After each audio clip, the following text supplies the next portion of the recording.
یہ گناہ ہے نا، اس سے ہی تو بچنا ہے. ٹھیک ہے، اس سے جیسے بچنا ہے آپ نے. جیسے فار ایگزامپل وہ غیبتیں کر رہا ہے، ٹھیک ہے، آپ کے سامنے بیٹھ کے ہاں دوسرے کی، ٹھیک ہے، اور آپ نے بھی کوئی بات سنی اپنے لیے دوسرے کسی دوسرے کے منہ سے، تو آپ کے ذہن میں ہاں. فوراً وہ گمان آئے گا کہ ہاں یہ تو یہ بندہ کرتا ہے، شاید اسی نے اس کے دل میں ڈالی ہوگی یہ بات، تو یہ کیا چیز ہے؟ نہیں یہ نہیں کہہ سکتے نا، آپ کو کیا پتا. ہاں یہ کہہ سکتے، آپ کو یہ ہو سکتا ہے کہ بھائی اگر یہ 10 لوگوں کی غیبتیں مجھ سے کر رہا ہے تو کیا پتا میری بھی کرتا ہو. یہ بدگمانی میں نہیں آئے گا. کرنا تو نہیں چاہیے، یعنی بدگمانی میں اس پہ لمٹ ہونی چاہیے کہ مجھے نہیں پتا بیٹا، ابھی مجھے ڈسٹرب نہیں کرو، آپ اپنا کام کرو. اس میں جو ہے نا وہ بدگمانی تب ہوگی، یعنی بدگمانی بھی ہے کسی حد تک یہ کہ بھائی آپ کو کیا پتا کہ اس نے کیے نہیں کیے، لیکن ہو سکتا ہے کیونکہ وہ آپ نے دیکھا ہے کہ اس کی عادت ہی ہے، وہ ہر ایک سے ہر ایک کی برائی کرتی ہے. تو پھر ہوں آپ کو اگر یہ گمان دل میں خود ہی سے آ رہا ہے کہ بھائی وہ میری بھی کرتی ہوگی، تو یہ گمان جو دل میں خود آ رہا ہے یہ بدگمانی نہیں ہے. لیکن اب آپ اس گمان کے اوپر خود سے سوچنا بھی شروع کر دیں کہ ہاں یہ کرتی ہوگی، اور جیسے یہ والی بات بول رہا ہے نا، تو یہ اسی نے اس کو بتایا ہوگا، اب یہ بدگمانی ہے. یہ آپ کے پاس اس کی کوئی ٹھوس دلیل نہیں ہے کہ اسی نے یہ والی بات اس کو آپ کی برائی کی ہوگی. ٹھیک ہے، تو یہ اب بدگمانی ہے، ورنہ بدگمانی نہیں ہے. یعنی جو آپ کے ذہن میں یہ خیال آ رہا ہے نا کہ سب کی برائیاں کرتی ہیں میری بھی کرتی ہوگی، خود ہی سے خیال آ رہا ہے، کیونکہ یہ بنتا ہے، ایک لاجک بنتی ہے، ایک لنک بنتا ہے کہ ہوں ایک خاتون ہے وہ سب سے برائیاں سب کی کرتی ہیں، آپ سے بھی سب کی برائیاں کر چکی ہیں. تو اب آپ کے دل میں یہ بات آ رہی ہے کہ بھائی کیا پتہ میری بھی کرتی ہوں گی، تو یہ جو خود ہی سے آ رہی ہے یہ بدگمانی میں نہیں آئے گا. لیکن اب آپ اس لیکن کے اگر آپ نے کسی اور کے منہ متعلق سے سنی اور پھر آپ یہ گمان کر رہے ہیں کہ ہاں انہی نے کی ہوگی کیونکہ یہ کرتی ہیں سب کی، اب یہ بدگمانی ہو گئی. یہ خود ہی سے آ رہا ہے تو اس کو آپ جھٹک دیں کہ بھائی ہمیں نہیں پتا. آپ دل میں آپ کی بات آئے گی کہ کیا پتا اس نے کی، پھر آپ بولے بھائی میں ہو سکتا ہے نہ بھی کیوں، میں کیسے سوچ رہی ہوں، ہو سکتا ہے کسی ایسے بندے نے کی ہو جو آپ سمجھتی ہو کہ وہ سوا آپ کی تعریف کے کچھ آپ کے اس کے منہ سے آپ کی تعریف کے علاوہ کچھ نہ نکلتا ہو سکتا ہے اس بندے نے بھی کر دی ہو. تو جیسے ہوں خود سے آپ کا خیال کچھ آ رہا ہے تو اس کو آپ فوراً جھٹک دیں اور بولے نہیں نہیں یہ ہو سکتا ہے کیوں، ہو سکتا ہے نہیں کیوں، مجھے نہیں پتا، لیکن میں اس کے مطابق آپ اس کے متعلق رویہ چینج کر لیں یا خود سے سوچنا شروع کر دیں تو یہ گناہ ہے. لیکن اتنا سا جو خیال خود سے آ رہا ہے وہ بدگمانی نہیں ہوتا. اچھا. تو خیر ہمیں بدگمانی نہیں کرنی چاہیے. یعنی قرآن کی اس آیت نمبر 135 سے ہمیں پتہ چل رہا ہے سورہ آل عمران کی کہ اگر گناہ کبیرہ بھی ہو رہا ہے، فاحشہ بھی کچھ کام ہو گیا ہے، تو ہمیں کیا پتا اس نے ایسی توبہ کر لی ہو، تو ہمیں بدگمانی نہیں کرنی چاہیے. اس آیت سے بھی پتہ چل رہا ہے، اور سورہ قرآن کی تفسیر قرآن سے بھی ہوتی ہے، تو سورہ حجرات کی آیت سے تو واضح طور پہ ہمیں حکم دیا گیا ہے کہ گمان ہی نہیں کرو. اجتنبوا کثیرا من الظن، گمانوں میں سے اکثر سے اجتناب کرو. اجتناب کسے کہتے ہیں؟ میں نے بتایا تھا تفسیر کی جو ڈیٹیلڈ کلاس میں پڑھاتا ہوں وہاں میں نے تفصیل سے بتایا تھا. بعض گناہوں کے لیے اللہ تعالیٰ نے اجتناب کا لفظ استعمال کیا ہے، یعنی اس سے دوری اختیار کرو. ٹھیک ہے، یعنی اس کے پاس لے جانے والی چیزیں بھی نہیں ہونی چاہیے. فار ایگزامپل شراب سے اجتناب کرو. ایک ہے شراب مت پیو، ہوں اور ایک ہے شراب سے اجتناب کرو. شراب مت پیو کہ اگر شراب مت پیو ہے اور میں شراب میرے پاس سامنے رکھی ہے تو مجھے گناہ نہیں ملے گا. لیکن اگر یہ لکھا ہے نا کہ شراب سے اجتناب کرو ہوں اور میرے سامنے رکھی ہے تو گناہ گار ہوں میں. مجھے مجھے مجھے شناخت گناہ کا گار مطلب یہ ہے کہ مجھے یہ نہیں قریب بھی بولنا نہ چاہیے کہ جائے. میں گناہ گار ہوں. مجھے یہ نہیں بولنا چاہیے کہ میں گناہ گار ہوں، مجھے یہ بولنا چاہیے کہ میں پھر یہ گناہ ہے اگرچہ نہیں پی رہا. کیوں؟ کیونکہ حکم ہے اجتناب کا. ٹھیک ہے نا. اچھا. اجتناب کا مطلب کیا ہے؟ اجتناب کا مطلب یہ ہے کہ اس سے دوری. ایک مشرق میں اس کو وہ مشرق، آپ وہ مغرب میں تو آپ مشرق میں ہو جاؤ، یہ مطلب ہے.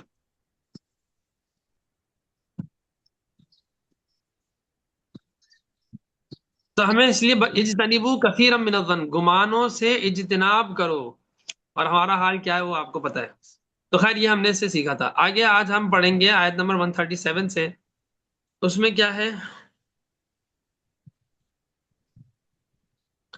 قد خلت من قبلکم سنن فسیروا فی الارض فانظروا کیف کان عاقبۃ المکذبین. تم سے پہلے بہت سے واقعات ہو چکے ہیں، تو پھر تم چلو پھرو زمین میں اور دیکھو کہ جھٹلانے والوں کا میں نے کیا انجام، کیا حشر کیا ہے میں نے. جھٹلانے والوں کی حالت جا کے دیکھ لو. تمہیں پتہ چل جائے گا.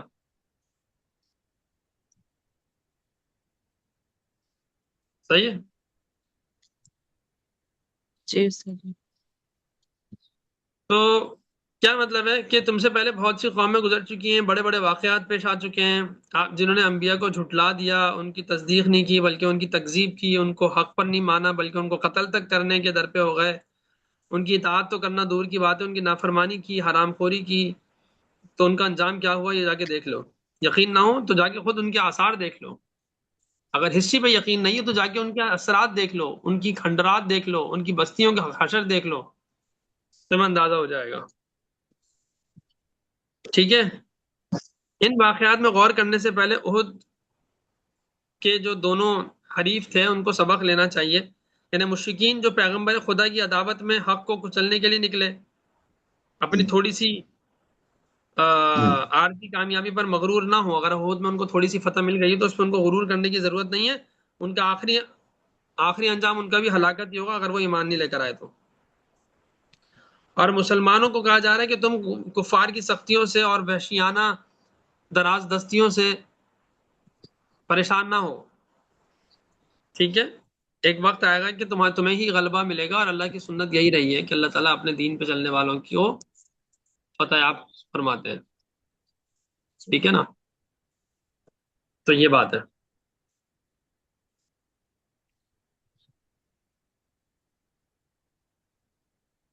سمجھ آ گئی؟ جی استاد جی.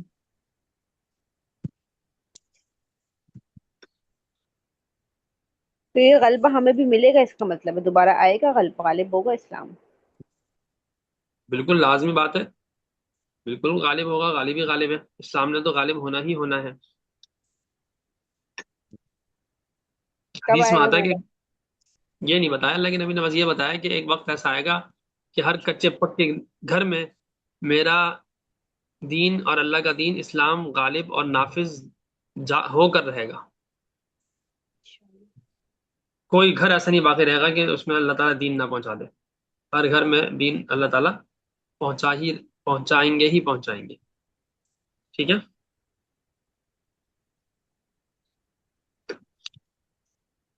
تو اگر یقین نہیں آ رہا ہے تو جا کے دیکھ لو، یہ مطلب ہے.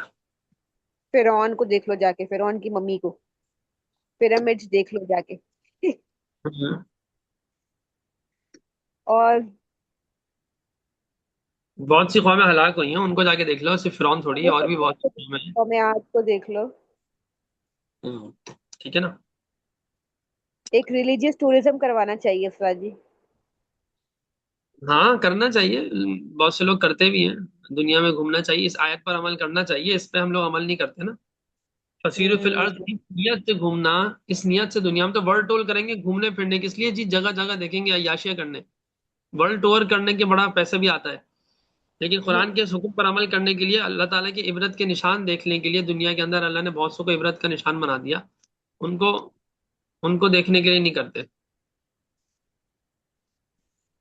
صحیح کہہ رہی ان کو دیکھنے کے لیے بھی جانا چاہیے. ہیں. نیت کے خلاصے کی ضرورت ہے اصل میں نا. دنیا نے جو پیٹرن ہمیں بتا دیا، ویسٹ نے جو پیٹرن بتا دیا، انجوائے اور life, travel the world, explore the world, explore the culture, وہی چل رہا ہے. ہوں. لوگ جاتے ہیں دنیا سے باہر.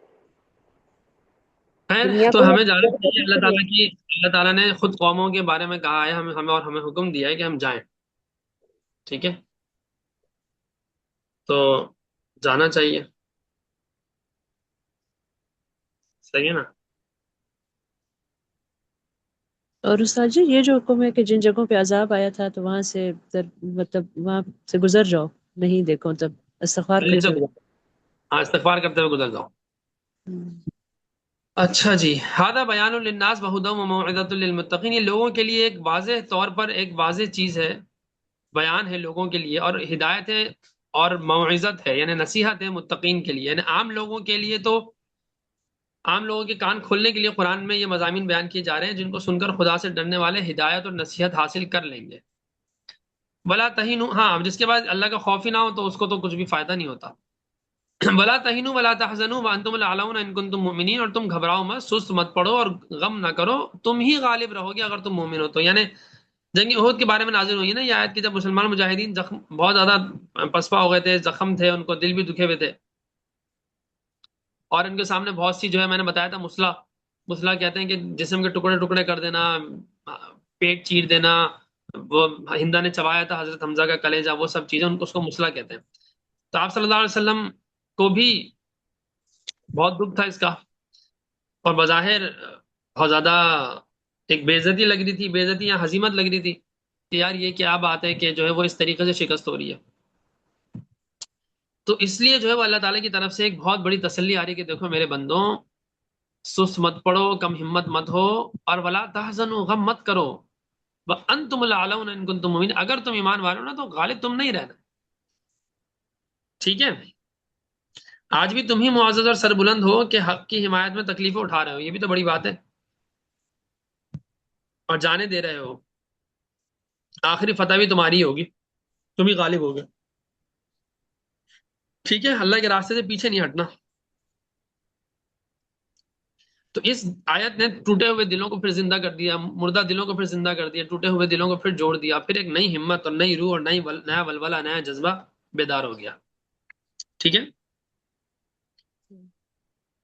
تو اس کے بعد کیا ہوا کہ جو کفار بظاہر جو غالب آ چکے تھے، وہ جو جوابی حملہ ہوا اس کی وہ تاب نہ لا سکے، پھر اب میدان سے بھاگے.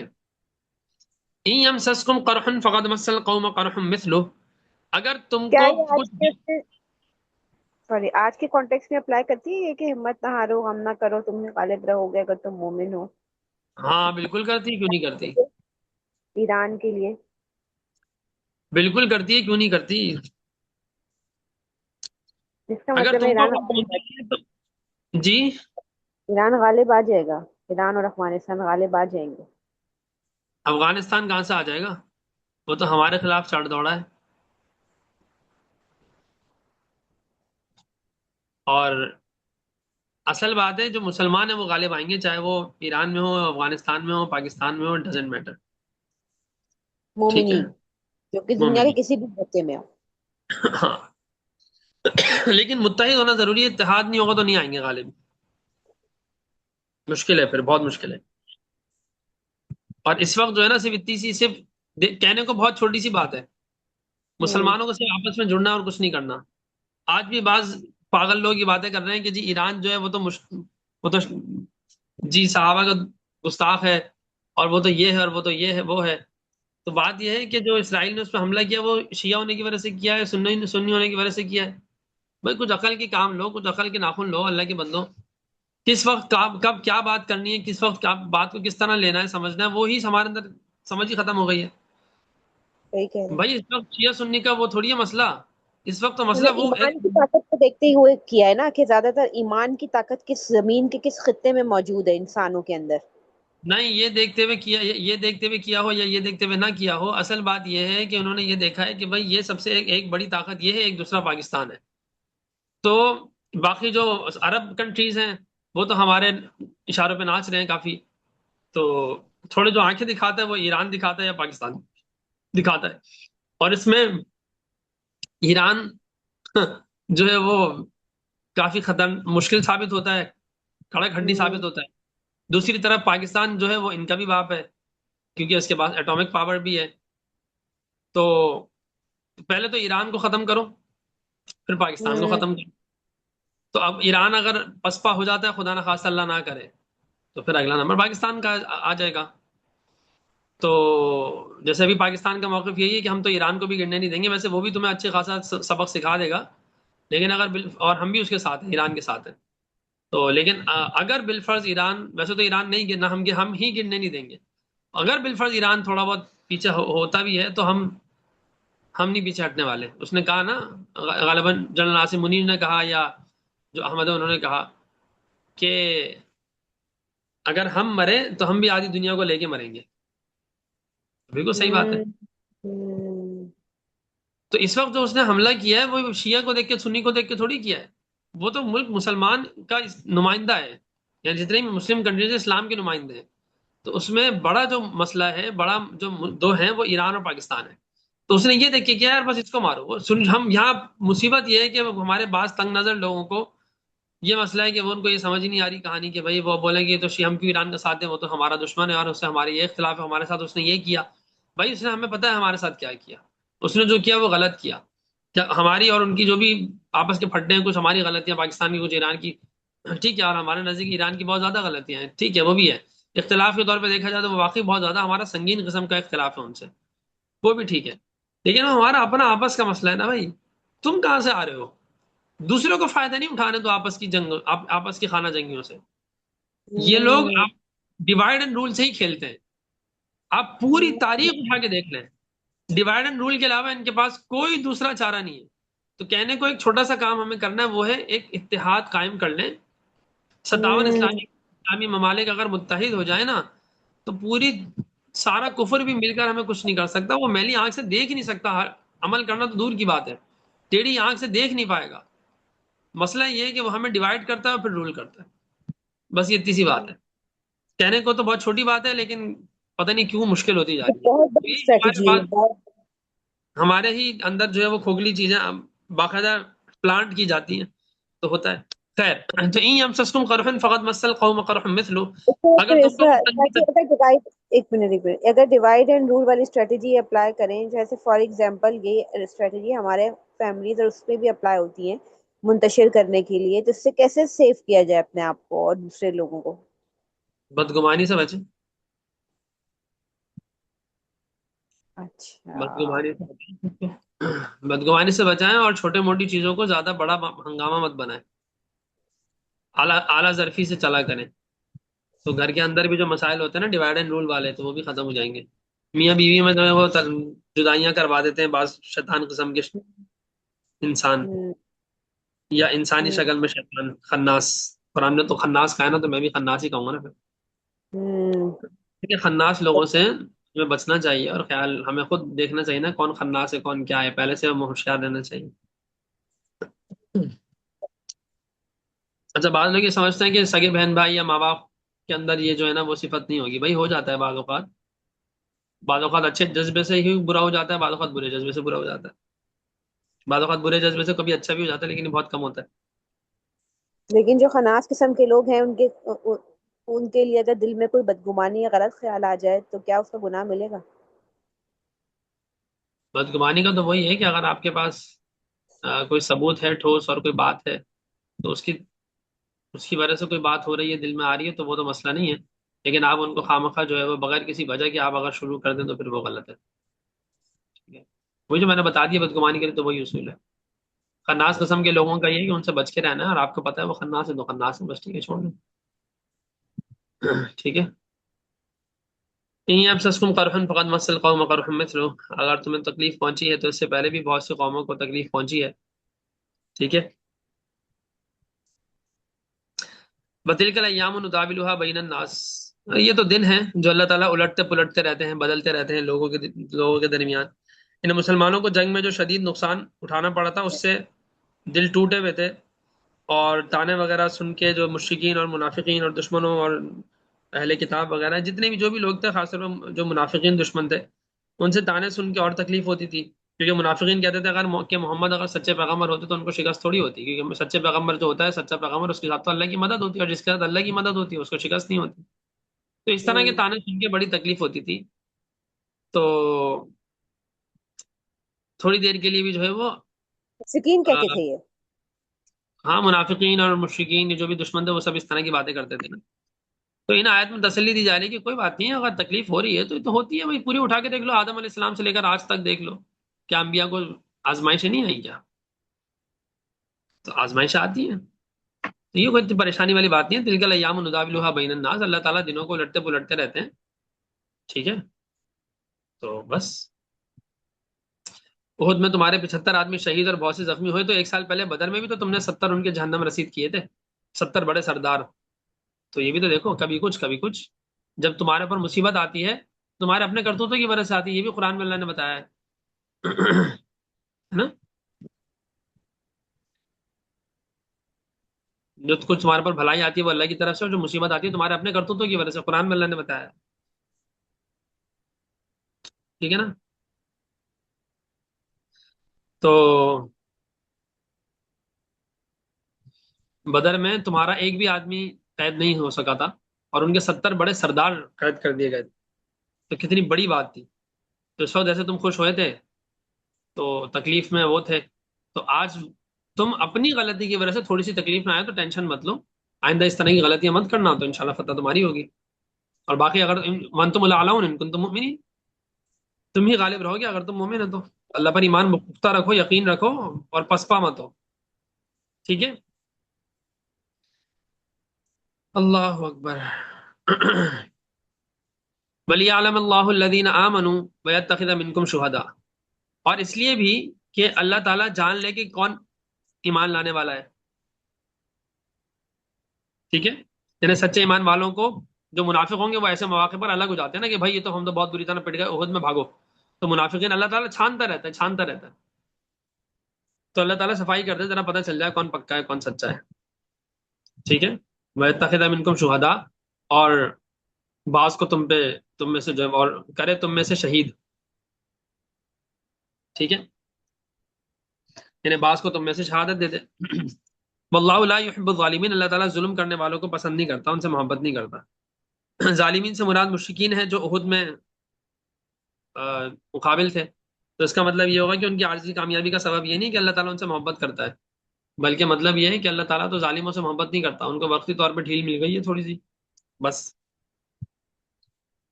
ٹھیک ہے. اور منافقین مراد ہوں جو ان موقع پر مسلمانوں سے الگ ہو گئے تھے، تو اگر منافقین یہاں سے مراد ہیں تو یہ بتا دیا کہ خدا کے نزدیک وہ برے تھے، مبغوض تھے، اس لیے ایمان سے بھی محروم ہو گئے اور شہادت سے بھی محروم ہو گئے. واللہ لا يحب الظالمین ولیمحص اللہ الذین آمنوا ویمحق الکافرین، اور تاکہ اللہ ایمان والوں کو چھانٹ لے اور کافروں کو مٹا دے.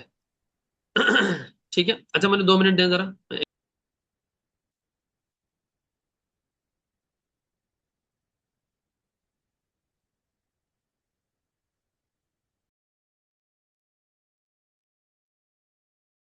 اچھا جی. واللہ لا يحب الظالمین ہم یہاں تک پڑھ چکے تھے. تو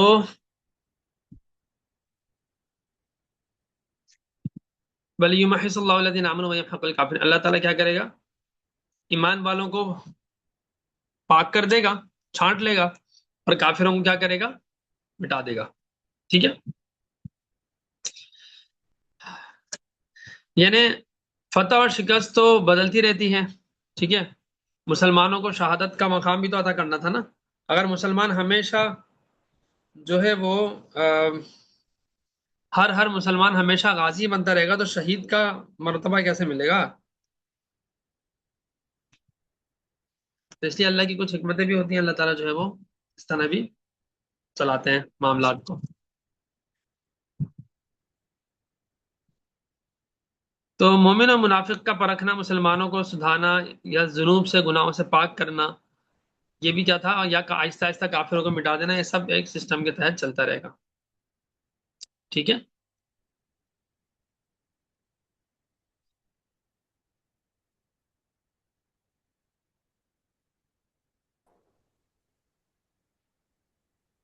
اچھا جی. اچھا اس کا مطلب استاد جی کبھی ہار ہوگی کبھی جیت ہوگی، یہی ہوگا. ہوں ہوں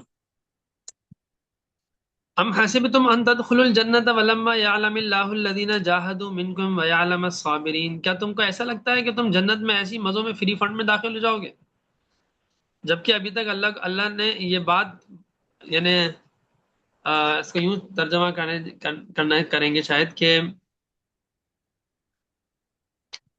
اللہ تعالیٰ نے تمہیں ابھی لوگوں کے سامنے ثابت ہی نہیں کیا ہے کہ تم میں سے کون ہے جو حق پر رہتے ہیں اور کون جو ہے وہ پھر جاتے ہیں. یعنی ابھی یہ پتہ ہی نہیں چلا ہے کہ کون جو ہے جاہدوا منکم جہاد کریں گے تم میں سے، اور کون جو ہے وہ صبر کریں گے تم میں سے، ثابت قدم رہیں گے. وَلَقَدْ كُنْتُمْ تَمَنَّوْنَ الْمَوْتَ مِنْ قَبْلِ أَنْ تَلْقَوْهُ، اور تم تو مرنے کی جو ہے وہ تمنا کیا کرتے تھے اس سے پہلے. یعنی تم اس جنگ کا سامنا کرنے سے پہلے شہادت کی آرزو کرتے تھے نا. سو اب تم نے اس کو آنکھوں سے دیکھ لیا. فَقَدْ رَأَيْتُمُوهُ وَأَنْتُمْ تَنظُرُونَ، اب تو تم نے آنکھوں سے دیکھ لیا ہے. شہادت چاہتے تھے نہیں چاہتے تھے؟ چاہتے تھے نا، اسی لیے تو جہاد پہ گئے تھے. ٹھیک ہے، چند لوگوں کو شہادت دے دی اللہ تعالیٰ نے، تو تمہیں تو خوش ہونا چاہیے. خیر، یہ تھوڑی سی ہمت بنانے کے مختلف انداز ہے، سمجھ لیں. اور حقائق بھی تو بتانے، حقیقتیں بھی تو بتانی. یعنی کہ ام حسب تم ان تدخلوا الجنت، تم نے ایسی گمان کر لیا کہ جنت میں بس ایسے ہی داخل ہو جاؤ گے. یعنی جنت کے جو اعلیٰ مقامات ہیں وہ تم کو اتنی آرام سے مل جائیں، یہ تو اللہ تعالیٰ کا طریقہ نہیں ہے. ٹھیک ہے، کچھ تکلیفیں یا کچھ قربانی دینی پڑتی ہیں.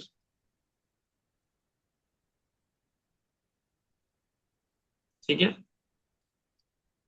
اچھا جی، اور تم شہادت کی تمنا کرتے تھے، اور اب تو تم نے دیکھ لیا. یعنی جو صحابہ بدر کی شرکت سے محروم رہ گئے تھے ان کو بہت شوق تھا، تو وہ احد میں آگے بڑھ بڑھ کے گئے تھے نا، کہ بدر کی فضیلت نہیں مل سکی ان کو.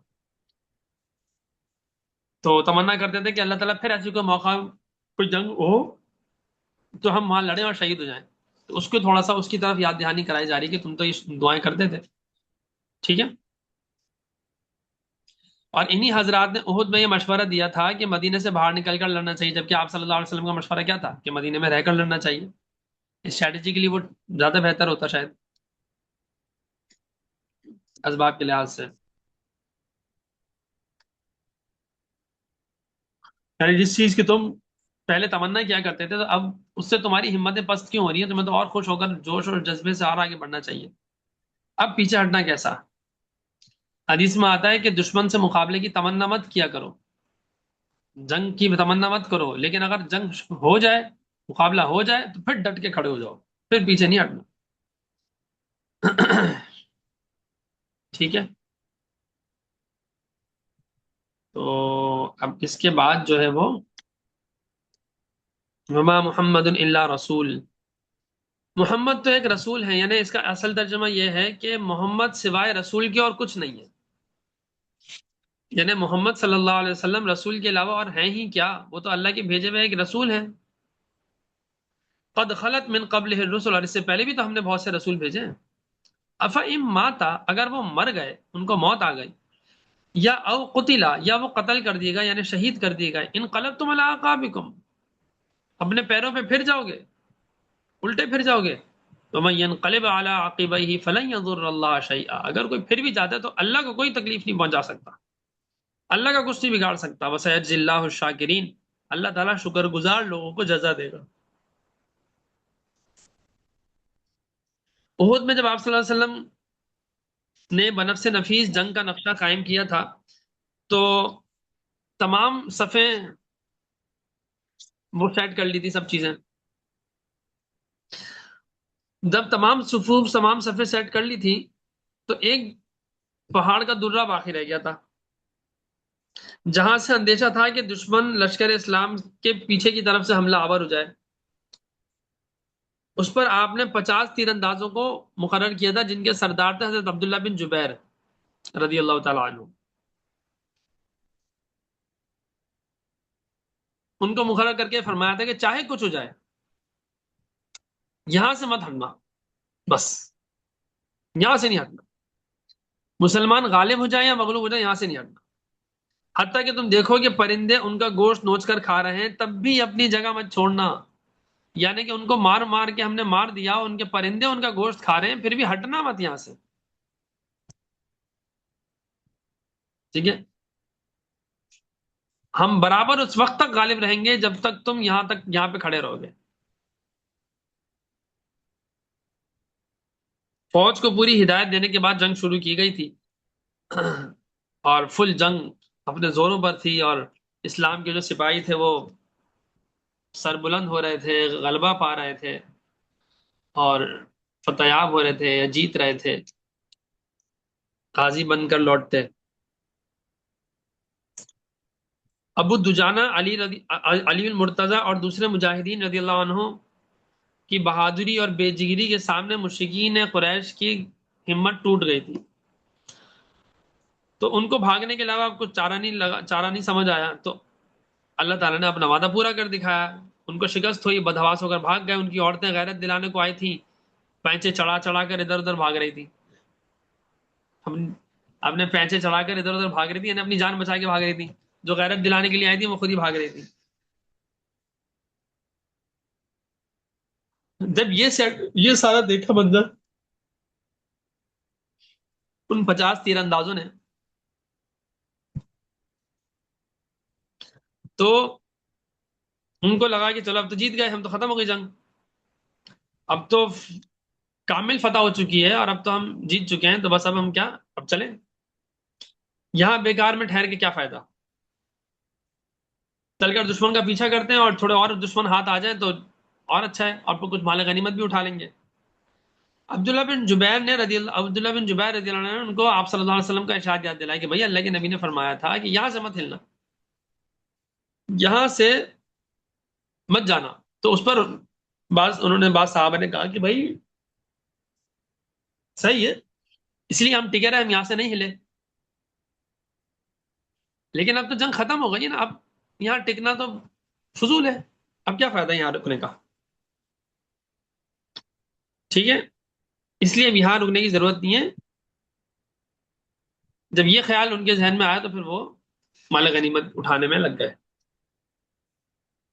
صرف عبداللہ بن جبیر اور ان کے 11 ساتھی درے کی حفاظت میں باقی رہ گئے، یعنی صرف 12 لوگ باقی رہ گئے. مشرکین کے سواروں کا ایک دستہ تھا جو خالد بن ولید کے سرکردگی میں تھا، جو اس وقت حضرت اور رضی اللہ عنہ نہیں بنے تھے. خالد بن ولید تھے اس وقت تک، تو خالد بن ولید، حضرت خالد بن ولید نہیں بنے تھے، صرف خالد بن ولید تھے، اور رضی اللہ عنہ بھی نہیں بنے تھے. ان کی سرکردگی میں ایک دستہ جا رہا تھا. انہوں نے دیکھا کہ یہ جگہ خالی ہے، تو انہوں نے پلٹ کر حملہ کر دیا.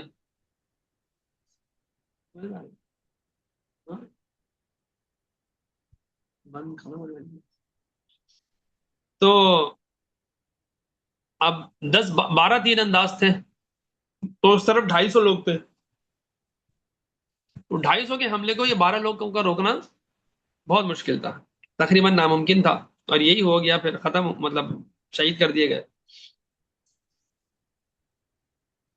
اور اپنی پوری جان کی بازی لگائی اور لڑتے لڑتے لڑتے لڑتے آخر کار عبداللہ بن جبیر رضی اللہ عنہ اور ان کے جو 11 ساتھی تھے وہ شہید ہو، اور انہوں نے اپنی جان کا نذرانہ اللہ کے راہ میں پیش کر دیا.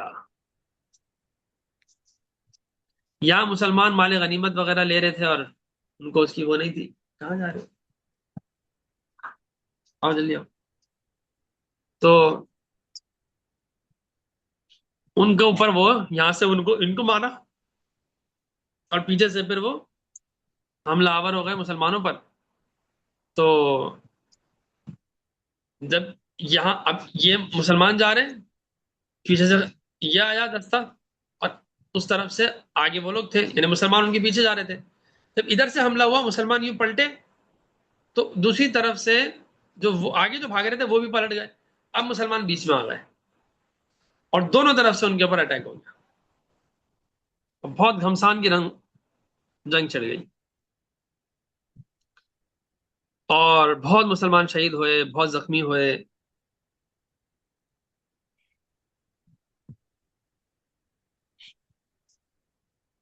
اسی افراتفری میں ابن قمیہ نے ایک پتھر اٹھا کے پھینکا زور سے آپ صلی اللہ علیہ وسلم کی طرف، تو وہ آپ صلی اللہ علیہ وسلم کے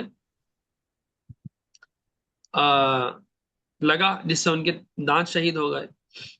ٹھیک ہے، چہرہ انور زخمی ہو گیا. اس نے چاہا کہ وہ قتل کر دے آپ صلی اللہ علیہ وسلم کو، لیکن حضرت مصعب بن عمیر رضی اللہ عنہ وہ بیچ میں آ گئے، اور انہوں نے آپ صلی اللہ علیہ وسلم کے اوپر حملہ ہونے سے روک لیا اور خود بیچ میں آ گئے. لیکن آپ صلی اللہ علیہ وسلم زخم کی شدت سے زمین پر یعنی بیٹھ گئے، گر گئے، ایک طرح سے لیٹ گئے. تو کسی شیطان نے آواز لگا دی کہ آپ صلی اللہ علیہ وسلم کو، یعنی محمد کو مار دیا گیا ہے، صلی اللہ علیہ وسلم قتل ہو گئے. یہ سنتے ہی مسلمانوں کے ہوش اڑ گئے کہ اللہ کے نبی کو قتل کر دیا. پھر تو بات ہی ختم ہو گئی. مطلب آپ سوچیں نا کہ کیا حالت ہو رہی ہوگی اس وقت.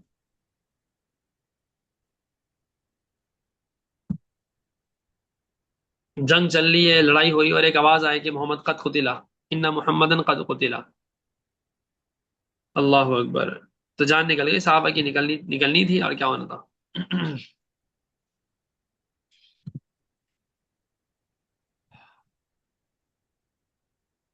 بعض لوگوں کے دل میں یہ بھی خیال آیا کہ ابو سفیان سے اب پناہ مانگ لیں، ان ابو سفیان سے بات کر لیں، اس سے پناہ مانگ لیں، اس سے امن لے لیں،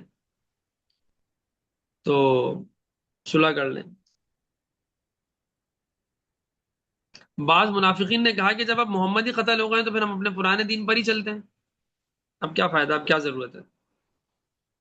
اس وقت انس بن مالک کے ججا انس بن نظر نے کہا کہ اگر محمد مقتول ہو گئے تو رب محمد تو مقتول نہیں ہو گئے نا، اگر محمد قتل کر بھی دیے گئے، شہید کر بھی دیے گئے، تو محمد کا جو رب ہے وہ تو شہید، وہ تو قتل نہیں کیا جا سکتا۔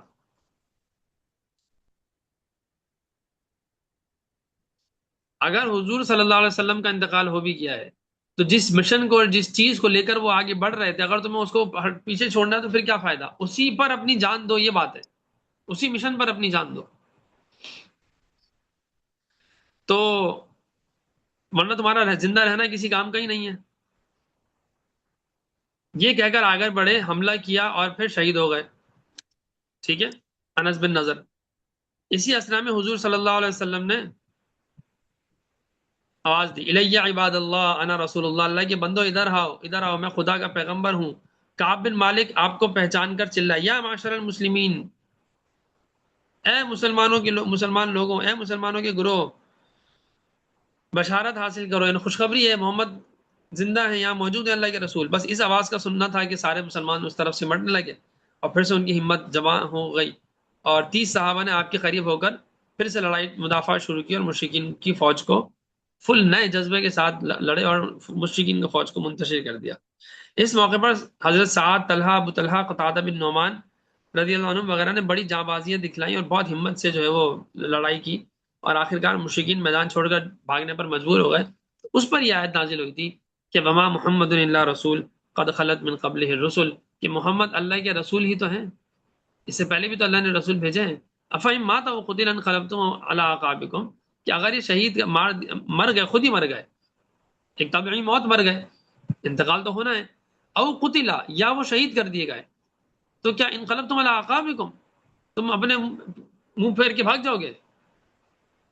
ومن ينقلب على عقبيه فلن يضر الله شيئا، اگر کوئی بھاگ بھی رہا ہے تو اللہ تعالیٰ کا کوئی نقصان نہیں کر رہا، اپنا نقصان کر رہا ہے،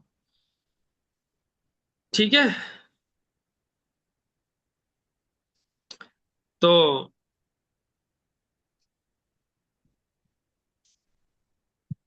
بعض لوگوں نے جو اس طرح کی باتیں کی تھی فضول قسم کی، کہ بھائی جب محمد چلے گا تو ان کے دین کو بھی چھوڑ دو، بھائی یہ کیا فضول بات ہے؟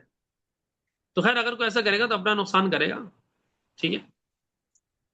اس سے یہ بھی پتہ چلتا ہے کہ جب آپ صلی اللہ علیہ وسلم کا انتقال ہوگا تو بعض لوگ پھر جائیں گے اگر دین سے، تو تم ثابت قدم رہنا، اور ایسا ہو بعد میں ایسے یہی کہانی ہوئی تھی کہ بہت سے لوگ جو ہے وہ ایمان سے پھر گئے تھے آپ صلی اللہ علیہ وسلم کی وفات کے بعد، تو آپ حضرت ابوبکر صدیق رضی اللہ عنہ نے پھر ان کو مسلمان کیا، اور بعض مارے گئے۔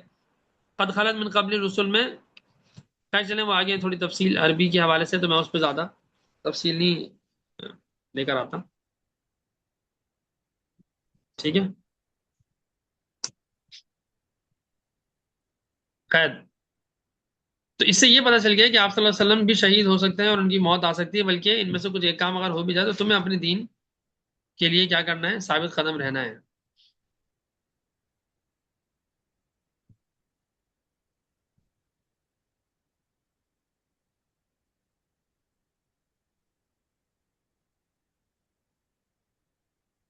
وما کان لنفس ان تموت الا باذن اللہ کتابا مؤجلا، اور کوئی مر ہی نہیں سکتا جب تک کہ اللہ کا لکھا ہوا وقت نہ آ جائے، کسی مطلب ممکن ہی نہیں ہے کہ موت آئے سوائے اس کے کہ اللہ کے حکم سے اس وقت جب وہ وقت مقرر آ پہنچے، ٹھیک ہے، چاہے بیماری ہو یا کچھ ہو، سبب تو سبب بنے گا، لیکن اللہ تعالیٰ جب تک موت نہیں دینا چاہے گا موت نہیں آئے گی، ٹھیک ہے۔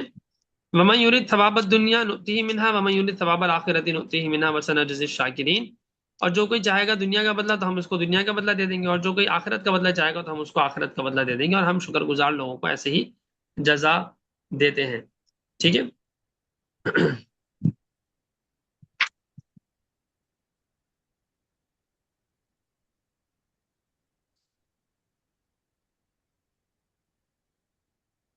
یعنی بات کیا ہے کہ جو کوئی ثابت قدم رہے گا تو اس کو دین ثابت قدمی کے ساتھ اس کو فائدہ اسی کو ملے گا، اور جو ثابت قدم نہیں رہ سکے گا یا مثال کے طور پر جو دنیا کی مال و دولت کے لیے، مال غنیمت کے لیے بھاگے گا دوڑے گا، تو اگر نیت خالص ہوگی، نیت اچھی ہوگی، تو عمل کی وجہ سے اس کو مشکلات کا سامنا تو کرنا پڑے گا، لیکن انشاءاللہ امید ہے کہ اللہ معاف کر دیں گے. لیکن اگر نیت ہی خراب ہوگی تو اس کو ہم دنیا تو دے دیں گے لیکن آخرت نہیں ملے گی پھر. اب ہمیں یورید ثواب الآخرت نؤتی منہا، اور جو آخرت کی خاطر وہ 12 کھڑے رہ گئے تھے اس ٹیلے پر بقیہ جو ہے چلے گئے تھے چلو مال غنیمت کے لیے، لیکن 12 تو کھڑے رہ گئے تھے نا ثابت قدمی کے ساتھ. تو جو آخرت کے لیے مما یورید ثواب الآخرت نؤتی منہا، تو جو آخرت کے ثواب کی خاطر بالکل بھی نہیں ہلے وہاں سے، اطاعت کی اللہ کے رسول صلی اللہ علیہ وسلم کی، تو ان کو کیا ہو گیا، ان کو آخرت کا ثواب ہم دیں گے. تو بس یہ یہاں پہ بات ہو رہی ہے. اس کے بعد سے انشاءاللہ تعالی ہم اگلی کلاس میں پڑھیں گے، یعنی کل پڑھیں گے انشاءاللہ تعالی. سبحانک اللہم و بحمدک، نشہد ان لا الہ الا انت، نستغفرک و نتوب الیک. سوال ہے تو کر لیں، ہم دعا کر لیتے ہیں.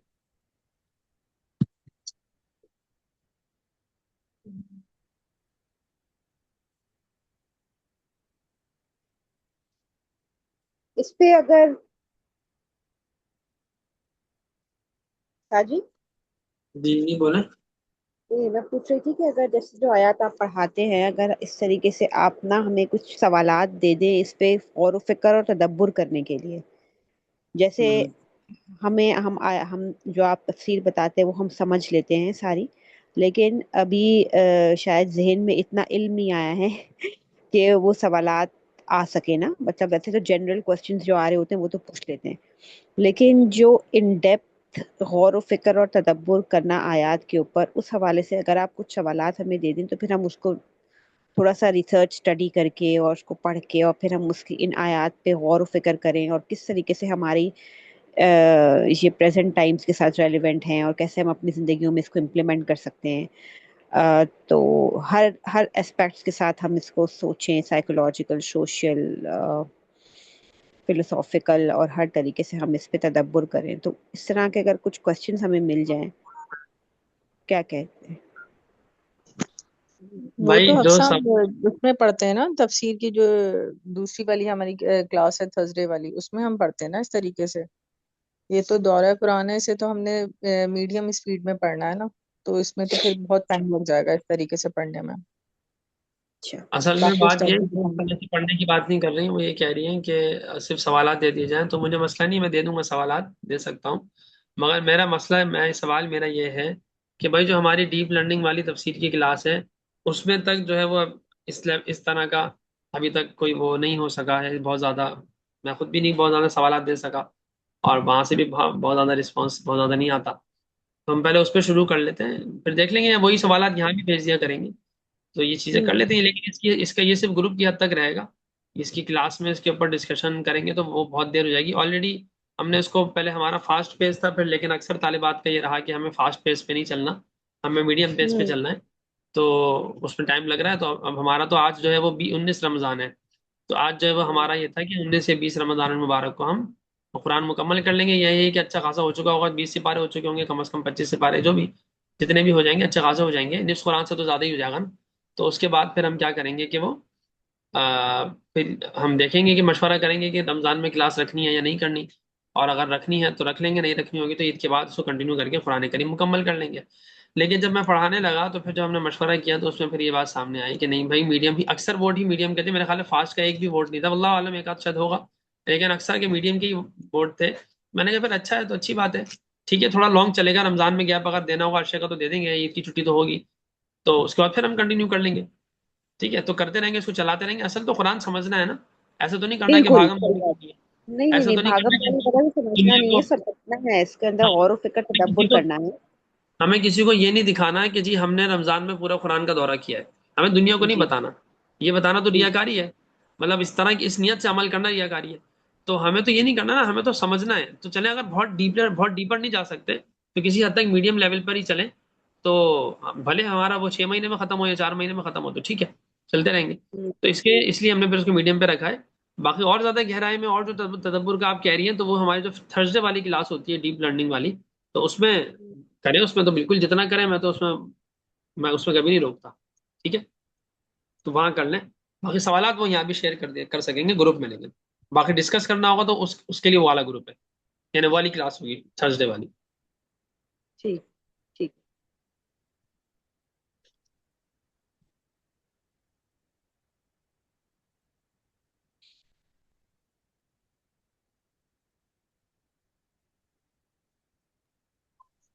دعا کروا دیں استاد جی. ٹھیک ہے. الحمد للہ رب العالمین والصلاۃ والسلام علی رسول الکریم وعلی آلہ وصحبہ واتباعہ اجمعین. اللهم انت السلام ومنک السلام تبارک یا ذا الجلال والاکرام. اللهم اعنا على ذکرک وشکرک وحسن عبادتک. اللهم انا نسألک العفو والعافیۃ فی الدنیا والآخرہ. یا اللہ یا رحمان یا رحیم یا کریم یا ذا الجلال والاکرام. یا اللہ جو ہم نے پڑھا سنا اس پہ عمل کی توفیق عطا فرما. جہاد کا جذبہ، جہاد میں شہید ہونے کا جذبہ اللہ تعالیٰ ہمیں عطا فرما، اور ہمارے گناہوں کو معاف فرما. جو غلطیاں ہو گئی ان کو معاف فرما، ان کو بھی نیکیوں سے بدل دے، کمیوں کو خوبیوں سے بدل دے، کمزوریوں کو طاقت سے بدل دے، کم ہمتیوں کو ہمت سے بدل دے. اور آپ صلی اللہ علیہ وسلم نے جتنی خیریں مانگی ہیں وہ سب خیریں ہمیں عطا فرما. آپ صلی اللہ علیہ وسلم نے شروع سے پناہ مانگی ہے وہ سارے شروع سے پناہ ہمیں عطا فرما. اور آپ صلی اللہ علیہ وآلہ وسلم نے جو شرور آپ کے علم میں ہیں ان سب سے ہمیں پناہ عطا فرما. جو خیریں ساری کی ساری آپ کے علم میں ہیں وہ ساری خیریں ہمیں عطا فرما. ربنا تقبل منا انك انت السميع العليم وتب علينا انك انت التواب الرحيم. وصلى الله تعالى على خير خلقه محمد وعلى اله واصحابه واتباعه اجمعين. امين بحرمة سيد المرسلين وبرحمتك يا ارحم الراحمين. آمین. السلام علیکم ورحمۃ اللہ تعالی وبرکاتہ. وعلیکم السلام. وعلیکم السلام ورحمۃ اللہ وبرکاتہ.